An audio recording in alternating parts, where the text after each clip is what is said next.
தூய ஆவியே,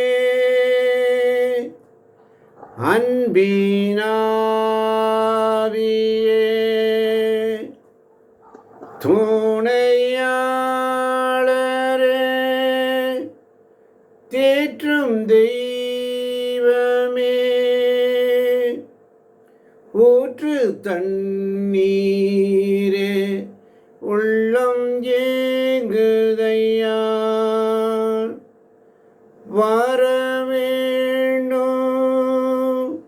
வல்லவரே, நல்லவரே, தூய ஆவியே, அன்பினாவியே, துணையாளரே, தேற்றும் தெய்வமே, ஊற்று தண்ணீரே, உள்ளம் ஏங்குதையா, வரவேண்டும் வல்லவரே, நல்லவரே. கர்த்தர் கற்பித்த ஜெபத்தில், பரலோகத்தில் இருக்கிற எங்கள் பிதாவே, உம்முடைய நாமம் அர்ச்சிக்கப்படுவதாக, உம்முடைய ராஜ்யம் வருவதாக, உம்முடைய சித்தம் பரலோகத்தில் செய்யப்படுவது போல பூலோகத்திலும் செய்யப்படுவதாக. எங்கள் அன்றாட உணவை எங்களுக்கு இன்று தாரும். எங்களுக்கு எதிராக குற்றம் செய்தவர்களை நாங்கள் மன்னித்துள்ளது போல எங்கள் குற்றங்களை மன்னி. எங்களுக்கு எதிராக குற்றம் செய்தோரை நாங்கள் மன்னித்தது உள்ளது போல. அதான் சங்கீதம் 37 மிக அழகாக சொல்லும், தீயோரை குறித்து எரிச்சல் அடையாதே, நெறிக்கேடு செய்வோரை கண்டு பொறாமை கொள்ளாதே. ஏனென்றால் அந்த வசனம் மிக அழகாக சொல்லும். வாசிக்கலாம். திருப்பாடல் 37, 1, 2. எல்லாரும் தீமை செய்வோரை கண்டு மனம் புலங்காதே, பொல்லாங்கு செய்வோரை கண்டு பொறாமைப்படாதே. ஏனெனில் அவர்கள் புல்லை போல் விரைவில் உலர்ந்து போவர், பசும் பூண்டை போல் வாடி போவர். ஆமென். ஆமென். தீயோரை குறித்து எரிச்சல் அடையாதே, நெறிகேடு செய்வோரை கண்டு பொறாமை. ஐயசே அழகாக கற்பித்த அவர் ஜபத்திலே அழகாக சொல்ல, எங்களுக்கு எதிராக குற்றம் செய்துள்ளவர்களை நாங்கள் மன்னித்துள்ளது போல. ஏனெனில் புல்லை போல் அவர்கள் விரைவில் வாடி போவார்கள், பசும்பொருட்களை போல வதங்கி போவார்கள். இப்போ மற்றவங்க நல்லா இருக்கிறாங்க, உலகம் முன்னேறதை பார்த்து மற்றவங்க அவங்க நல்லா இருக்காங்க, இவங்க நல்லா இருக்குன்னு சொல்லி இன்னைக்கு ஆவியானவர் நமக்கு உணர்த்துதுன்னா பொறாமைப்படாதே. ஏனென்று சொன்னால், தீயோர் என்று சொன்னால் அவங்க எப்படியாலும் டெவலப் ஆயிடுவாங்க. திருட்டு வழியில், பொல்லாங்க வழியில், ஏதோ ஒரு வழியில் அவங்க முன்னாடி வரணும், சம்பாதிக்கணுன்ற ஒரே எண்ணம் தான் இருக்கும். ஆனால் நம்ம அவங்கள காத்து பொறாமைப்படக்கூடாது என்றும், அவங்க புல்லு மாதிரி உலர்ந்து போயிடுவாங்க, நம்ம மரம் மாதிரி நிற்போம். அப்போ இந்த திருப்பாடல் 37 பார்த்தீங்கன்னா, முதலாவது 3 முதல் 5 வரை உள்ள வசனங்களை வாசிக்கும் பொழுது, முதலாவது ஆண்டவரை நம்பு, ஆண்டவர் மீது நம்பிக்கை வை. அப்போ நாட்டிலும் சரி வீட்டிலும் சரி நீ நிலைத்து வாழ முடியும். இரண்டாவது காரியம், நன்மை செய்ய கற்றுக்கொள். நன்மை செய்ய வாய்ப்பிருந்தும் அதை செய்யாவிட்டால் அது பாவம். நன்மை செய், அப்ப நீ பாதுகாப்பாக வாழ்வாய். மூன்றாவது காரியம், ஆண்டவரில் நீ மகிழ்ச்சியாய் இருக்க வேண்டும். ஆண்டவரில் மகிழ்ச்சி கொள், இதய விருப்பத்தை அவர் உனக்கு தருவார். நான்காவது காரியம், அவர்கிட்ட உன்னை சரண்டர் பண்ணிடு. ஆமென். உன் வழியை ஆண்டவரிடம் ஒப்படைத்து விடு. ஆமென். அவரே செயலாற்றுவார். ஆமென். அப்ப என்ன செய்யணும்? காத்திரு, அமைதியாயிரு. ஆமென். ஆண்டவர் முன் அமைதியுடன் காத்திரு. தம் வழியில் வெற்றி காண்போரையும் சூழ்ச்சிகள் செய்வோரையும் பார்த்து எரிச்சல் கொள்ளாதே. ஆமென். ஆண்டவருக்காக பொறுமையுடன் காத்திரு, அவரையே எதிர்பார்த்திரு. மற்றவங்க எப்படி வாழ்கிறாங்க, அவருடைய சூழ்ச்சிகள் செய்வோரையும் பார்த்து அவர்களை பார்த்து எரிச்சல் கொள்ளாதே. ஆமென். இப்போ எரிச்சல், பொறாமை வந்துச்சுன்னா எரிச்சல், அதுலேருந்து வெளியில் வா. ஆமென். இன்னைக்கு ஆண்டவர்கிட்ட நம்ம கேட்குற, ஆண்டவர் எனக்கு மட்டும் ஏன் தாமதம், எனக்குமே லேட் ஆகுது கேட்காதே. கடவுளுடைய டைமிங் சரியாக இருக்கும். ஆமென். பல டாக்டர்ஸ் பல அட்வைஸ் உனக்கு சொல்லலாம், அங்கம்மா இப்படிம்மா அப்படி பண்ணலாம் இப்படி வேணாம். அவருடைய அட்வைஸை நீ கேட்டினா உடனே அதிலிருந்து விடுதலை. ஆமென். ஏன் எனக்கு மட்டும் சில காரியம் தாமதமாகுது என்று நீ வேதனையோடு சொல்லுகிறாயா? அவர் டைமிங் சரியாக இருக்கும். நான் உங்களுக்காக வகுத்திருக்கும் திட்டங்கள் எனக்கு தெரியும் என்றோ, அவர் நலமான நல்வாழ்வின் திட்டங்களை அன்றி கேடு விளைவிப்பதற்கான திட்டங்கள் அல்ல என்று சொல்லி எரேமியா தீர்க்கதரிசி புஸ்தகம் 29:11 வாசிக்கிறோம். அடுத்து நம்ம என்ன செய்ய வேண்டும் என்றால், கோபத்தை விட்டுவிட வேண்டும். ஆமென். கோபத்தை எப்படி விடுறது? சினம் கொள்ளாதே, சீற்றம் கொள்ளாதே, எரிச்சல் அடைந்து தீமை செய்யாது. ஆமென். 8ஆம் வசனம் அழகா சொல்லுது பாருங்க. வெஞ்சினம் கொள்ளாதே, வெஞ்சினம் கொள்ளாதே, வெகுண்டுண்டெழுவதை விட்டுவிடு, எரிச்சல் அடையாதே, ஆனால் தீமைத்தான் விளையும். ஆமென். அதனால் தீமைத்தான் விளையும். வெஞ்சினம் கொள்ளாதே, வெகுண்டெழுவதை விட்டுவிடு, எரிச்சல் அடையாதே, அதனால் தீமை தான் விளையும். கோபம் வந்தா நாமளே நம்ம ஆசீர்வாதத்தை கெடுத்துக்கிறோம். கோபம் நமக்கு வந்துட்டா நம்ம ஆசீர்வாதத்தை நம்மளே இழந்துடுறோம். ஆமென். நம்மளே கெடுத்துக்கிறோம். கோபத்தை விடணும். ஆமென். அப்போ இந்த முடிவு யாருக்கு என்று சொன்னால், தீயோர் அழிக்கப்படுவர், ஆமென். ஆண்டவருக்காக காத்திருப்போரோ நாட்டை உரிமையாக்கிக் கொள்வார்கள். ஆமென். ஆண்டவருக்காக பொறுமையுடன் காத்திருக்கிறோம். நான் ஆண்டவருக்காய் காத்திருந்தேன், பொறுமையுடன் காத்திருந்தேன், எனக்கு நன்மைகள் பல செய்தார், வெற்றி மேல் வெற்றி தந்தார். அல்லேலூயா ஆமென், அல்லேலூயா ஆமென், அல்லேலூயா ஆமென் சொல்லி ஆமென் பார்த்தவர்களே. அப்போ ஆண்டவருடைய பாதுகாப்பு, அவருடைய பாதுகாப்பு இருக்கணும். 23, 24 வசனங்கள் மிக அழகாக சொல்லும். தாம் உவகை கொள்ளும் நடத்தை கொண்ட மனிதரின் கால்களை ஆண்டவர் உறுதிப்படுத்துகின்றார். ஆமென்.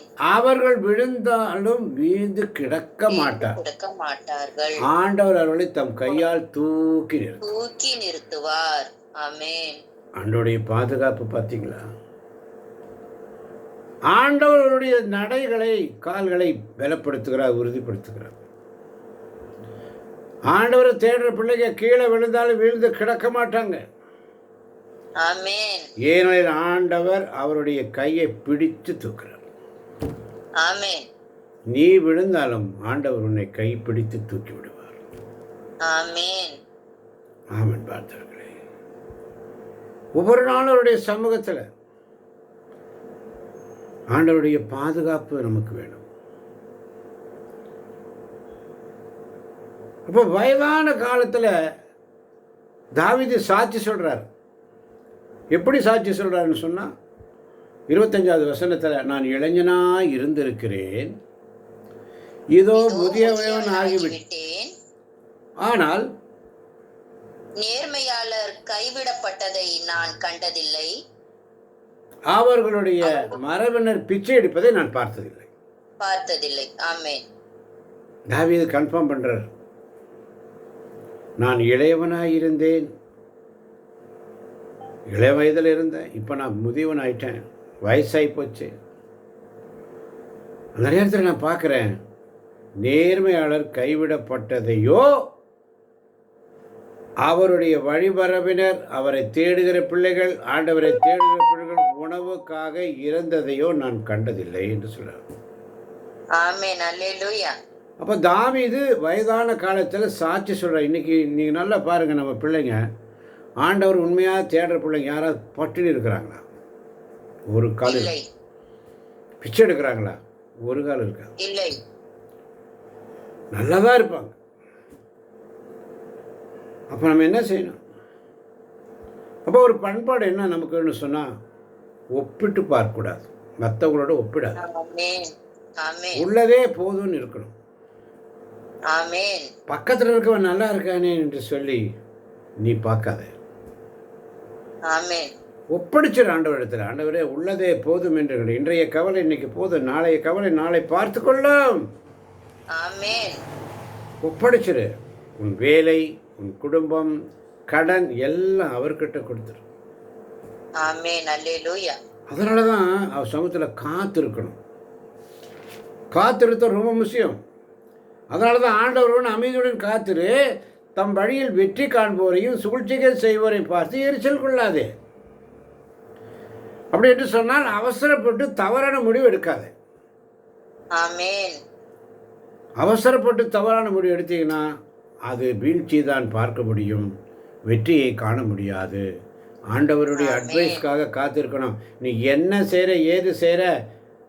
இன்னொரு சகோதரிகிட்ட நான் பேசும்பொழுது சகோதரி சொன்னார், பிரதர், நான் ஆண்டவர்கிட்ட பேசுகிறேன், அவர் என்கிட்ட எப்படி பேசுவார், நான் அதை எப்படி கேட்கறது?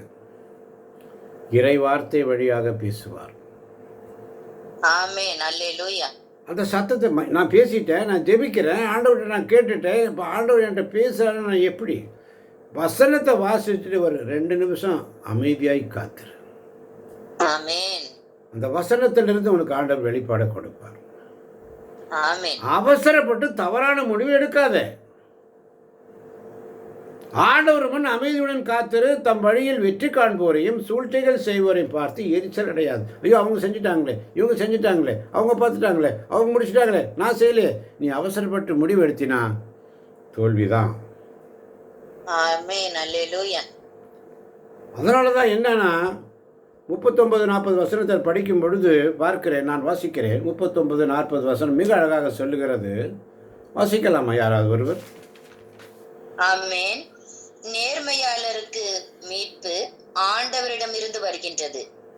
நெருக்கடியான நேரத்தில் அவர்களுக்கு வலிமையும் அவரே.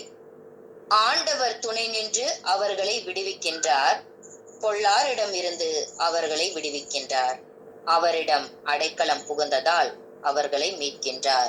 ஆமென். அப்ப நேர்மையாளருக்கு மீட்பு ஆண்டவரிடமிருந்து வருகிறது. நெருக்கடியான வேளையில் நமக்கு அவர்தான் துணை. துணை நிற்கிறார், விடுதலை கொடுக்கிறார். ஆமென். அப்ப ஆண்டவர்கிட்ட இன்னைக்கு எல்லாரும் கேட்போம், ஆண்டவரே, எரிச்சல், பொறாமை, கோபத்தை எங்கள்கிட்டருந்து எடுத்து போட்டுருங்கப்பா. ஆமென். உம்மை நம்பவும், உம்மில் மகிழ்ந்திருக்கவும், உம்மிடத்திலே நான் என்னை ஒப்படைக்கவும் எனக்கு கற்றுத்தாங்கப்பா. எனக்கு கற்றுத்தாங்க ஆண்டவரே. நாங்கள் விழுந்தாலும் நீங்கள் தூக்கி விடுவீங்க என்று நான் விசுவசிக்கிறேன்ப்பா. ஆமென். நீரே எங்கள் புகலிடமாக இருக்கிறார், நீரே எங்களுடைய அரணாக இருக்கிறேன், நீரே எங்கள் கோட்டையாக இருக்கிறேன். ஆமென். ஆண்டவரே, இந்த அருமையான திருப்பாடல் 37 வழியாக எங்களுக்குள்ளே இருக்கிற அந்த எரிச்சல், பொறாமை, கோபத்தை எடுத்து போடக்கூடிய அந்த ஞானத்தை கொடுங்கப்பா. இயேசுவே நீர் சொன்னால் போதும், என் மனமெல்லாம் சுகமாய் மாறும். இயேசுவே நீர் சொன்னால் போதும், என் மனமெல்லாம் சுகமாய் மாறும். இயேசுவே நீர் தொட்டால் போதும், என் உடலெல்லாம் அற்புதம் காணும். இயேசுவே நீர் தொட்டால் போதும், என் உடலெல்லாம் அற்புதம் காணும். ஆராதனை ஆராதனை ஆராதனை ஆராதனை ஆராதனை ஆராதனை ஆராதனை ஆராதனை. இயேசுவே நீர் சொன்னால் போதும், என் மனமெல்லாம் சுகமாய் மாறும். இயேசுவே நீர் தொட்டால் போதும், என் உடலெல்லாம் அற்புதம் காணும். தொடுங்கப்பா, என் வாழ்க்கையை தொடுங்கப்பா. என் வாழ்க்கை ஏன்பா எனக்கு மட்டும் இப்படி? மற்றவங்களாம் நல்லா இருக்காங்களேப்பா, எங்கள் வாழ்க்கையில் இந்த வயசில் எங்களுக்கு ஏன்பா இந்த பிரச்சனை என்று கவலையோடு இருக்கிறாயா? ஆண்டவருக்கு ஒரு திட்டம் உண்டு. என் மகளே, அவர் உன்னை வழி நடத்துவார். இம்மட்டும் வழி நடத்தினவர் இனிமேலும் உன்னை வழி நடத்துவார்.